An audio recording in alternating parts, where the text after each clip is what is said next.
Hello and welcome to the Vlogging Pod. Tonight we are joined by James Lindberg. William James Lindberg, excuse me. Make sure I get that in there correctly. How are you Yes, tonight, William? I'm doing pretty great.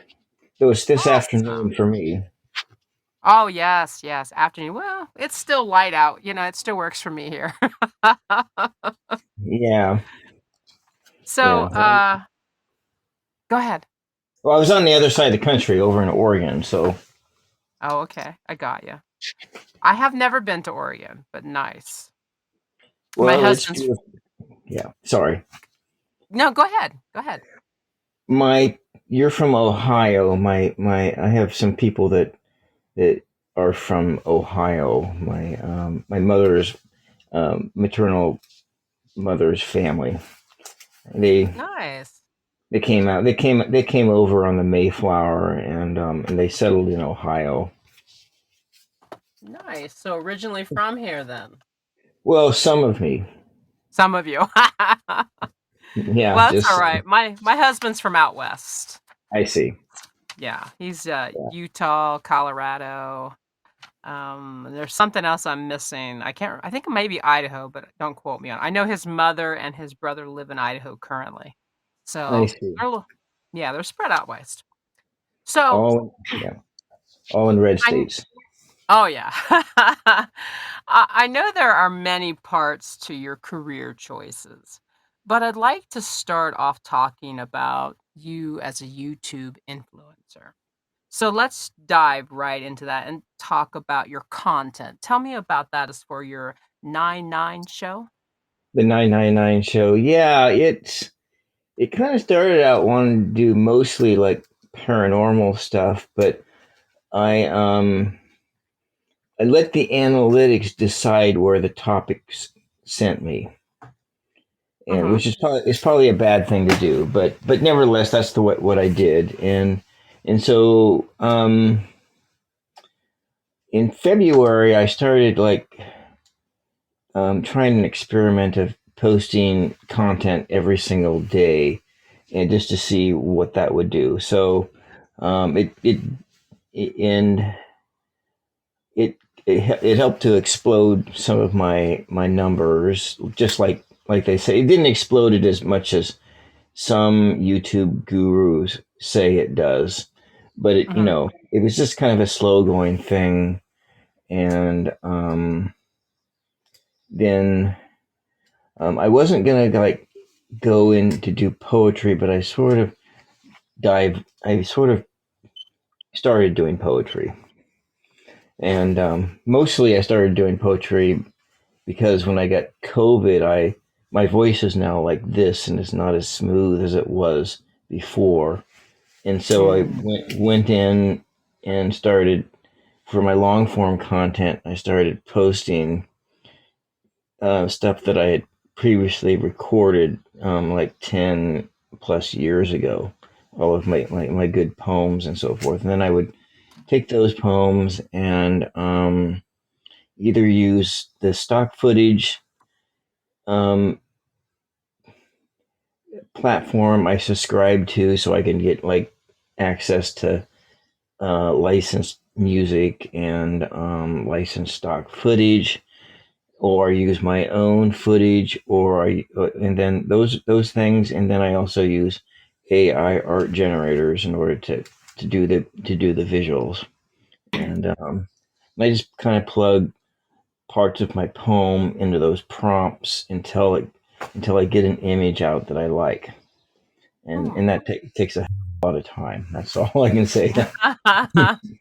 Well, actually, how I got to doing that was it actually started in around in the late '90s, and a friend from high school was worked for a cable access TV network, and he wanted to feature my poetry for like just like a half hour, and so he filmed me and reading poetry and so forth, and that's how I got the bug.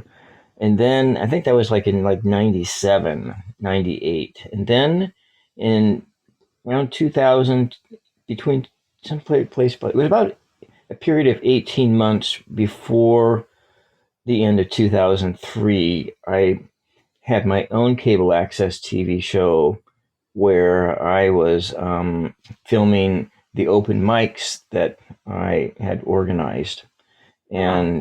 and then I also did other things because I did that open mic every other month, but then I ended up wanting to do weekly content, and Okay. so I was just building in building stuff and just And doing stuff, this and that and this relates into your YouTube? yes it does Oh, because okay. that's where it all began, and I was doing mostly poetry at that time, Right. and then I had tried poetry on YouTube a couple other times and was not all that successful. But it was mostly because I didn't stay on task, and then I would end up, um, the day job would end up taking too much time, and then I wouldn't be able to do any of the YouTube stuff. Right. And I did take a peek at your YouTube, and I do see that you get views on the files. I mean, on your videos, excuse me, your video files that you've posted. mhm. How do you figure that you're scheduling? How does that work as far as your task work? Is keeping it scheduled? Tell me about that. Tell me about the tasking to keep it organized to be able to put it up. Well, when I started doing YouTube shorts on this big telephone, I came in at, that it was given to me a couple months ago. Um, I I had access to the YouTube Studio app, and but Mhm. my previous telephone, the memory was too small, and I couldn't use any more apps on it, so I didn't have access, and so I've been playing with that since while I've been recovering from COVID, Mhm. and I started just doing those 12 to 15-second long shorts, and I and but what I in a lot of the one of the featured characters that seems to get a lot of hits is the dog. For some reason, people like dogs, and then I'll do some little tricksy things like there'll be the YouTube Studio free music that you can use, that for the shorts, that's like that their competitive version of like Instagram and TikTok for stuff. Mhm. And then I will try to do some tricksy stuff to lay some poetry down on the screen. And so you got the cute dog video, they got the music in the background, and then some print of some poetry or something on the screen there.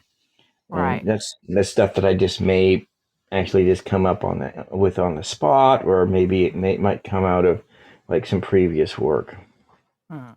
So, how would you say now, I know you mentioned briefly in the very beginning about using your poetry on your YouTube content, but how would you say that your YouTube videos have helped portray you more now as a poet than prior? I don't know because I'm not so sure about that. I don't think most people really care about that. To be honest with you.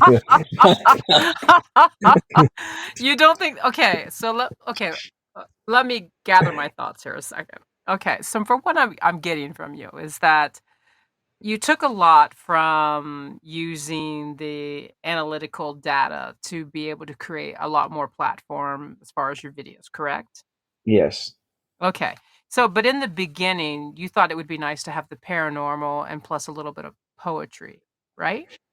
I actually wasn't going to do poetry at all, but Okay. it creeped in because I went into my poetry, and I went and looked at the poems that had relevant content wise, that it was congruent with what the general thing is going on in my head, and I still do that because I Mhm. have quite a bit of poetry that is is about consciousness or is about stuff like that.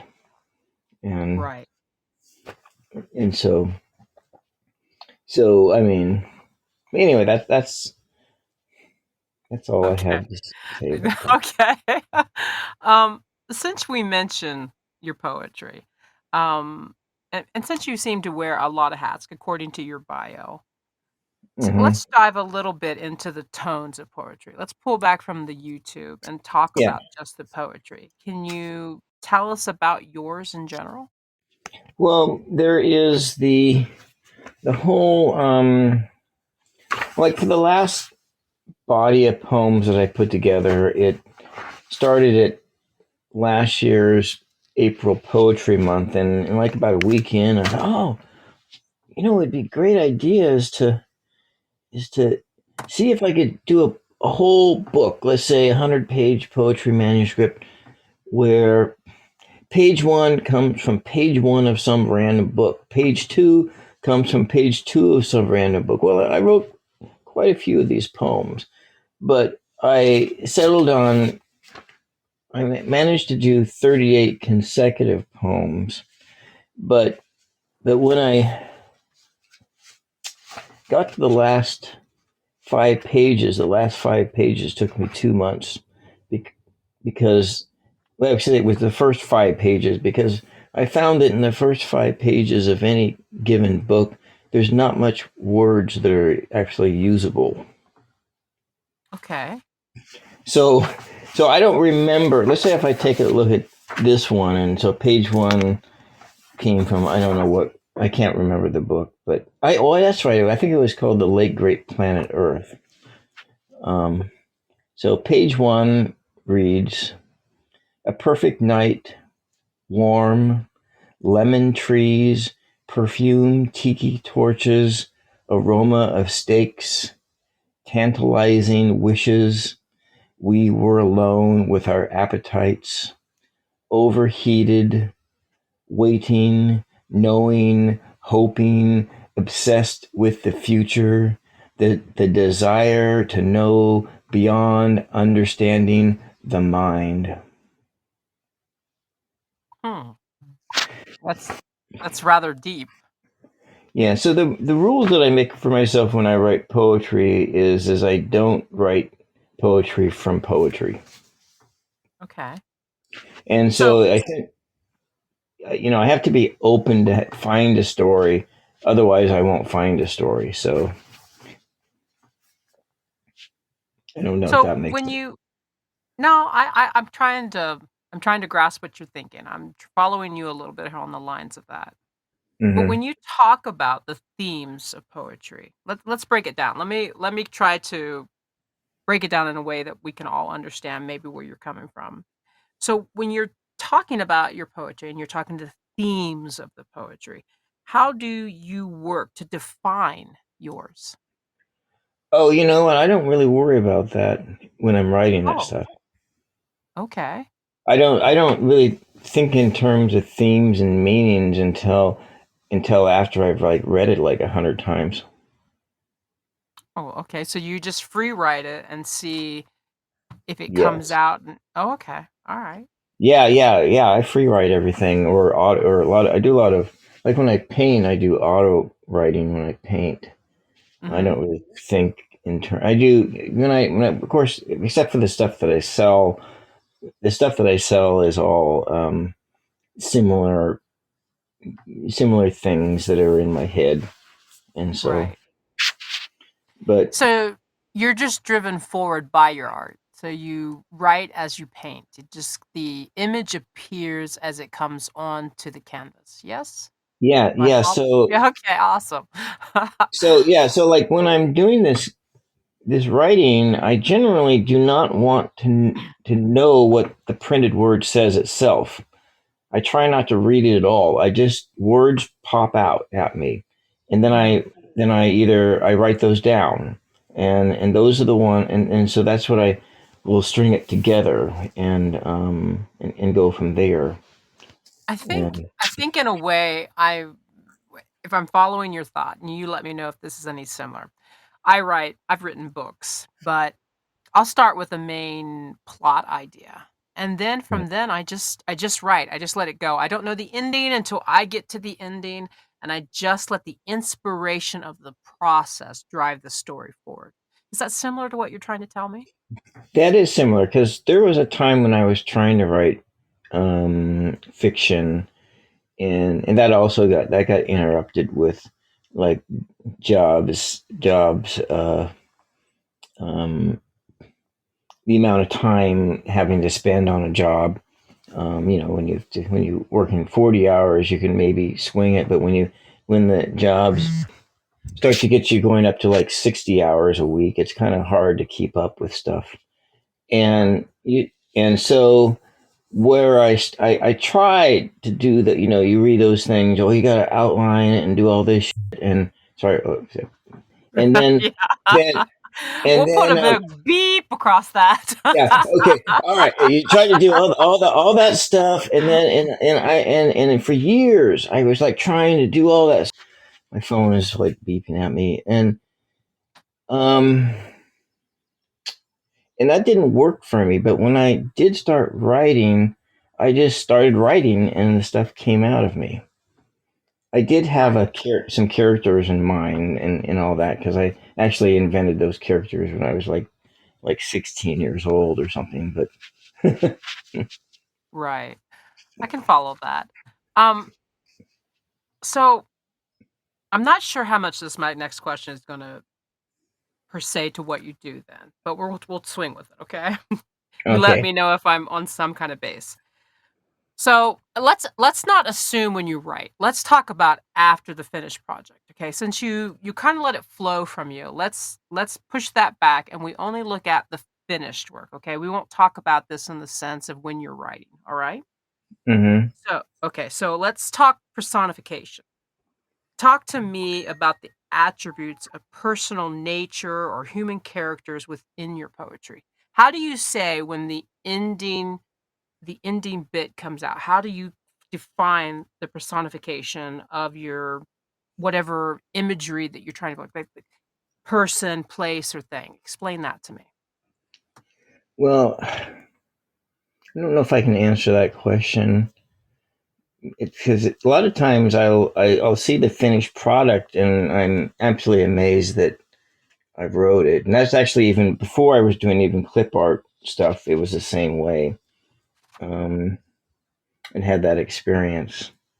And Okay. then, or a lot of the ones that I really marveled at was when I read through it and I think, oh, this is like a whole novel. It has like all the huge the story arc that goes from and everything, and then where it ends up. And I don't have any examples off the top of my head, but All right. well, Well, let me ask you this. Let's talk about your poetry in relation to your art as a painter. Okay. Tell me when you paint, does that influence the poetry? I don't know. I think they're just like they're they're like different things. They're different things Okay. altogether. Because when I paint, I just usually just paint landscapes, Oh, okay. So have and you have you ever painted something that's inspired the poetry? um, I started painting when my writer's voice just shut off. Really? Okay. Yeah, So you basically you needed a creative outlet. So poetry was on the back burner and then you moved forward through the art. Is that where I'm getting? yeah. That was that. I was like, yeah, because I don't know. I was doing food service in a casino at that time, Oh, okay. and doing like waiting and alcohol service and stuff like that. And Right. I um, get I get that. So tell me the beginning of your creativeness. Like you felt that you needed to create. Was it in poetry? We know the art came after that. Was poetry always your first basis, or did you try your hand at more writing? I know you said you did a little bit. So tell me what came first. it was the poetry that came first. Okay. Um, but I did. There were things that were earlier, like um, in like grammar school and so forth. And Mhm. my mother told me that I used to like write little stories in like the second grade or something like that. And Right. um, yeah, I just Yeah. made stuff up all the time. And so, but I think what was hard for me was um, that I have this learning difference called audio processing disorder, and so Mhm. learning English itself was really, really super hard. And so I was still struggling to read at the fourth grade.